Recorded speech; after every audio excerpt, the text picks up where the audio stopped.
Shalom, beloved. Shalom, shalom. These are some difficult times. And I don't say that just because of people getting sick and dying, but like people's state of mind as well. There's just a lot of fear, and I was trying to share a lot of stuff in my last live streams, but they were shut down. And at first I thought it was like someone sending a complaint and that was why it was shut down. But actually, it appears that all of YouTube, they were shutting down live streams.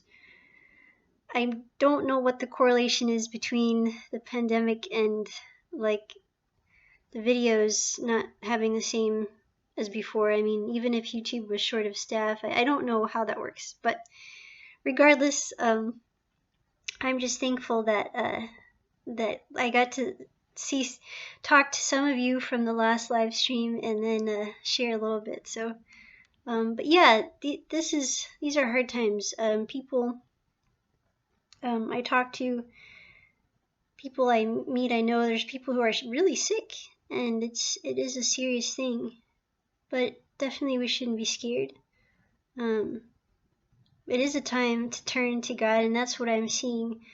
When we had the national prayer, this is something I was trying to share in the live stream, but I got cut off, was when there was a national prayer. I started to pray at that time. It was at 6:30. Let's see, this was a couple days ago, right? When you stay at home, the days kind of just string together, and I've lost track. But yeah, it was a little while ago, and so national prayer started at 6:30. So I started to pray at 6:30, and it was, God's presence was so beautiful, so sweet. It always is, but like, it was just amazing. And so I ended up, I think maybe it ended earlier, but I continued to, after praying, I continued to worship and praise our King. And so I think it was until almost 8 o'clock, and oh, I got a message. And anyways, it was just really awesome. And so what God showed me was that this is happening for His glory. And after praying with a lot of tears and sorrow for those who are hurting and what's happening, because my heart also goes out to the doctors who are facing this virus, people dying right and left, and putting their own lives at risk as well. The emotional burden that would put on you to see this happening, not just, scattered out. I mean, they do see that happen. They do see people lose their lives as doctors, but as much as they're seeing, my heart goes out to them, and I pray for them, for their emotional state of mind in this. But yeah, God was showing me that this is for His glory. And as terrible as it is, there's a blessing in this.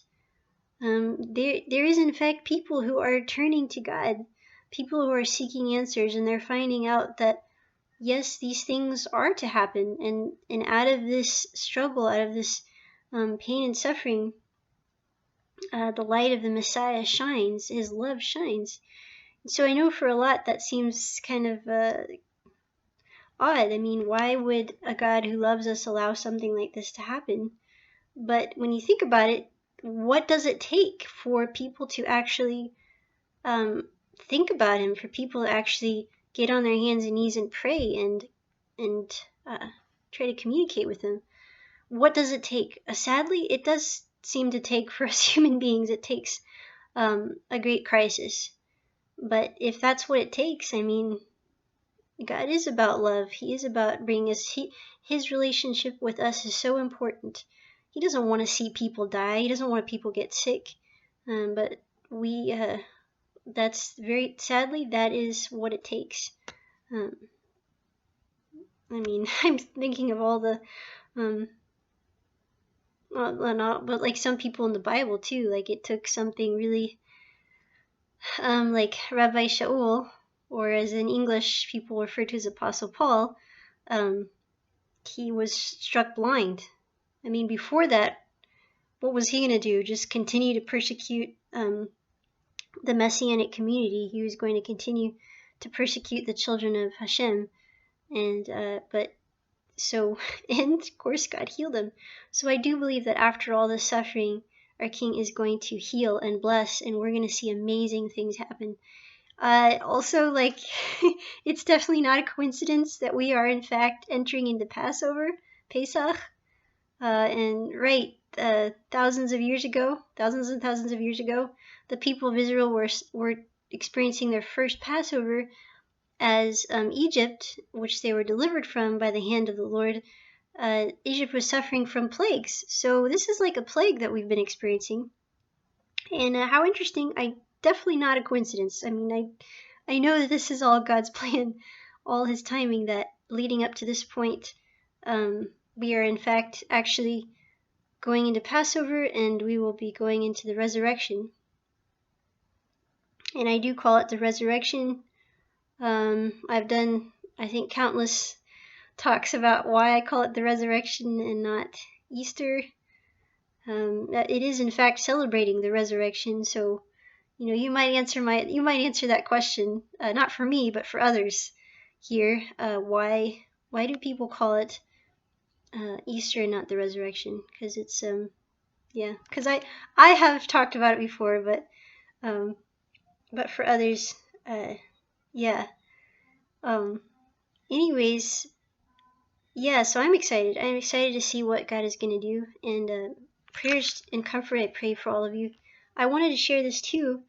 For those of you who maybe you have a community, but your community is not having service because of quarantine. I was with Ahavat Ammi services, beautiful service. They've got the liturgy, the prayers, the message. So if you don't have a congregation and you really want some online community, I highly recommend it. That's what I have watched, because my own Messianic congregation is in fact shut down as well. But we have this gift of internet during this time. Isn't that cool? Can you imagine if we didn't have the internet for this particular time? I mean, it's pretty awesome, really. For this time, we're connected because of it, when otherwise we wouldn't be. I think that's why it's so amazing how the whole world, the whole world is coming together like this. And that's what I've been seeing. I've been seeing a lot of like the good of people coming out, as well as not good coming out. But this is a time when people are in fact turning to God, loving their neighbors like we should have been doing already. Huge blessings. So I wanted to sing Bechoach. It's a traditional prayer, but I also want to sing it with my own sound to it. So for those of you who are used to the traditional, I want to change it up a bit. So, but this is for blessing our prayer. For many people are fasting or going into fasting. You can also see that on Ahavat Ammi. And I'm gonna put a link, or put the name. But many people are fasting. If you can't fast, or if that's on your heart, I mean, you don't have to, but I'm just saying, if you can't fast food for medical reasons, there's other things you can fast, things that maybe you really just love, that you could take a break from for the sake of the redemption of Israel, the redemption of God's holy people, the redemption of the world. Because it is in fact written that every nation, every knee will bow to God. And that's not just Israel, that's not just people who believe that Yeshua is the Messiah. That's the whole world, that at some point, regardless, they're going to have to bow and acknowledge that God is who He is. That's going to happen. I have no doubt in my mind, in my heart. I know with all my heart that is going to happen. Will it happen in our lifetime, in my lifetime? I don't know. Regardless, we are preparing for it. These are the days in which we are preparing for it. Sorry, the light is going away. Now I'm in the dark. There we go. So yeah, here is the. Oh no, I don't know what happened here. I lost it. Here it is. So you can, if you know this prayer, for those front with you know some Hebrew, definitely join me. Bechoach, gedolat yemincha, tatir tzerua, kabel rinat amcha, sagvoinu, tahareinu nora, nagibor doshe, yichudcha, kivavat, shamren, melchem, taharem, rachameh, tzidkatecha, tamid gamlen. Chasin kadosh, mirov tuvcha, nahalat atcha, yachil geah, lamcha peinai, zochrei kidashatcha, she'avatenu kabel ushma tzakatenu, yodea talumot, ana bekoach, gadolat yamincha tatir tzerua, ana bekoach, gadolat yamincha tatir tzerua.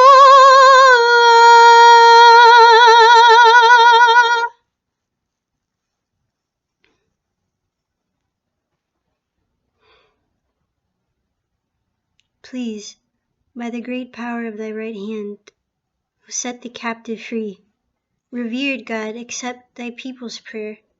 Strengthen us, cleanse us. Almighty God, guard us as the apple of the eye of those who seek thee. Bless them, cleanse them, pity them, ever grant them thy truth. Mighty holy God, in thy abundant grace, guide thy people. Accept our prayer, hear our cry. Thou who knowest secret thoughts, blessed be the name of his glorious majesty, forever and ever. Amen. I've thought a lot about actually Yom Kippur, the heart that we have to forgive, to ask God for forgiveness, and to forgive one another, and to forgive ourselves. And my hope and prayer for all of us is that during this time, we take this opportunity, this time we have to be still, to reflect and to give God everything. Because even if he's not coming just yet, we're always supposed to be ready, and this is the time to give our best offering. Amen? Amen. I love you guys. Thank you for listening. Blessings to all of you, and please feel free to share anything you've been learning in the comments or in an email or even a letter, because I've got my P.O. box. Thank you so much for those of you who have also given support during this difficult time. You have no idea how much you bless me. All my music stuff was canceled for April and towards the end of this last month, so your support means so much to me. And I pray that although I might not be able to give to you, I know there's people I wish I could give to financially that watch my channel. I hope that you are blessed and that my voice is a blessing, a sweet fragrance of an offering to our King, and a blessing to his people, to all of you who are listening. And I just love you guys so much. I thank you so much. I thank our King. I thank him for you guys. I thank him for the internet during this time. Blessings, and in case we don't get to connect for a while again, happy Passover and happy Resurrection Day. Chag Sameach. May we rise in Him. Amen. Shalom.